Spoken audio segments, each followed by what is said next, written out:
ئەم ژنە کە وا منداڵەکەی بە باوەشەوەیە ناوی نوریجا خاتونە و تەمەنی 19 ساڵانە لە بەردەم پۆلیسخانەیەکی خۆجێیی گوندەکەیان لە باکووری ڕۆژهەڵاتی هیندستان ڕاوەستاوە و دەیەوێت هاوسەرەکەی ببینێت بەر لەوەی پۆلیس بەرەو دادگای بەرێت.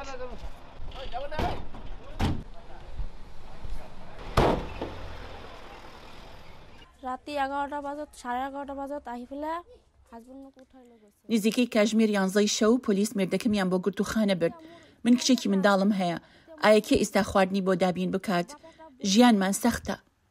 مردی خاتون یەکێکە لە پتر لە 3000 لە پیاوانی ئاینی هیندۆس و مسلمانان ئەوانەی نزیکەی 2 هەفتە لەمەوبەر لە ویلایەتی ئەسام لە باکووری ڕۆژهەڵاتی هیندستان لە میانەی گرتنەبەری ڕێکاری توند ئامێز لەسەر مەسەلەی تێوەگلانیان لە بەشودانی کچانی ژێر تەمەن 18 ساڵان دەستگیر کرابوون. ئەم کارە بۆ تەمایی ئازار و نەهامەتی بۆ سەدان لەو ژنانەی لە تەمەنی خوار 18 ساڵان بەشودرابوون.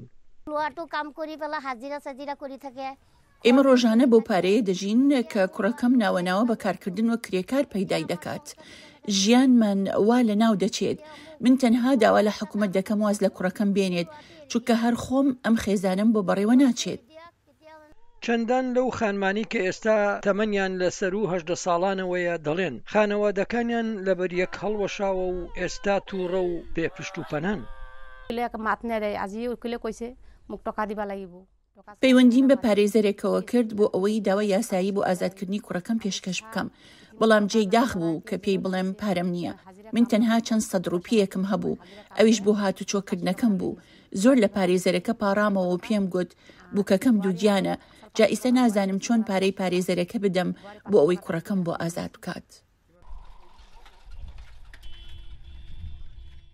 بە گوێرەی بیرۆی تۆمارنامەی توانای نیشتیمانی لە ساڵی 2021دا تەنها 155 حاڵەتی بەشودانی کچان تۆمار کرابوو. هاوکات لە ساڵی 2020دا تەنها 138 حاڵەت تۆمار کرابوو. بەهۆی زیابوونی ڕێژەی مردن و هەروەها زیابوونی دووگیانبوونی کچانی نەوجەوانان و بەهۆی ئاستی بەرزی بەشودانی کچانی ژێر تەمەن 18 ساڵ هەر بۆیە کابینەی حکوومەتی ویلایەتی ئاسام بڕیارێکی دەرکردووە و دەڵێت دەبێت ئەم بەدکاریە کۆمەڵایەتیە لە ویلایەتی ئاسامدا ڕیشەکێش بکرێت. هەژاری و نەبوونی پەروەردە و فێرکاری و هەروەها دابوو نەریتە کۆمەڵایەتیەکان بە تایبەت لە ناوچە گوندنشینەکاندا سەرجەم ئەمانە هۆکارن بۆ بەشودانی کچان بە منداڵی لە سەرانسەری هیندستان. بۆ چەندان ساڵە هیچ کەسێک هەنگاوی توند ئامێزی نەناوە بۆ ڕاگررتنی بەشودانی کچانی منداڵ. بەڵام لە ناکاو هەنگاوی ڕێگریکردن بۆ بەشودانی کچانی منداڵ گیراونەتە بە. ڕێکخراوی یونیسف مەزەندە دەکات ساڵانە بەلایکەم 1.5 ملیۆن لە کچانی ژێر تەمەن 18 ساڵان لە هیندستان بەشوو دەدرێن. ئاماری نیشتیمانی بۆ تەندروستی خانەوادە ئەوە دەردەخات کە پتر لە 31 ئەو هاوسەرگیریانی لە ویلایەتی ئەسام لە هیندستان تۆمار کراون ئەو گروپە تەمەنیانە دەگرێتەوە کە بەشودانیان لە ڕووی تەمەنەوە قەدەغەیە. سمکۆ عەزیز، دەنگی ئەمریکا.